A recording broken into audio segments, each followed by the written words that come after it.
thing you can do. Okay, I got another question from Miss Franklin here. She says, is the NIST CSF considered a general framework that is used by most companies?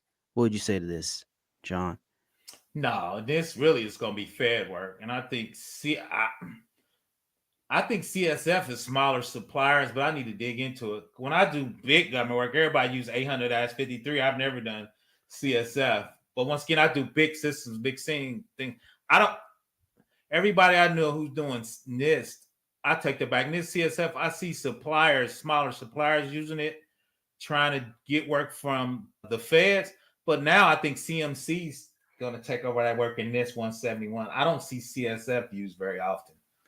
So when I worked in Verizon, we had a cybersecurity consulting group that would work with smaller companies, not smaller companies, but like small, medium, and large companies. And I was shocked that so many of these organizations would reference NIST CSF. I was shocked. I thought it was only government, but a lot of them were referencing it. And what we started doing was we would use it as a way to match other controls, because the way it's made is that it goes off of functions and categories.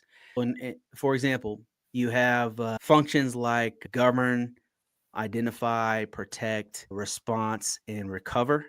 Right, those are your main functions that any organization should have in order to deal with IT and also deal with security issues. And what we would do is we would match, let's say it was a healthcare organization. We would say, okay, how are they dealing with govern? How are they dealing with identifying assets and vulnerabilities? How are they identifying? But to answer your question, is it considered a general framework? Not necessarily. I have to agree with John, because it, if you're in the federal space, it's going to be mostly NIST 800. They might reference NIST CSF, but it's going to be mostly NIST 800. If you're in retail, it's going to be PCI DSS.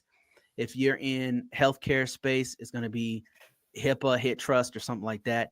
You might reference NIST CSF, but it's not usually like the main thing that's used. It's really good for mat frameworks together.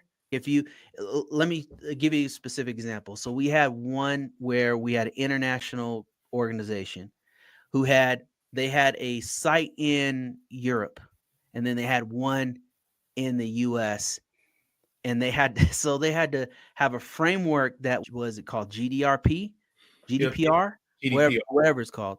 Yep. They had to conform with that standard with their site in Europe, and then they had to conform with the NIST 800 in with their site in the US. So what we did was we used the NIST CSF to say, okay, how are they matching? How are they in compliance with identify or govern function here for the GDPR, and then how are they matching that over here in the US with the NIST 800?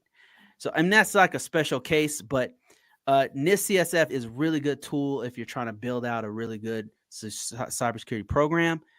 But is it used everywhere? And I wouldn't say so. Usually, they're going to be using whatever space you're in. That's what they're going to use as far as the framework.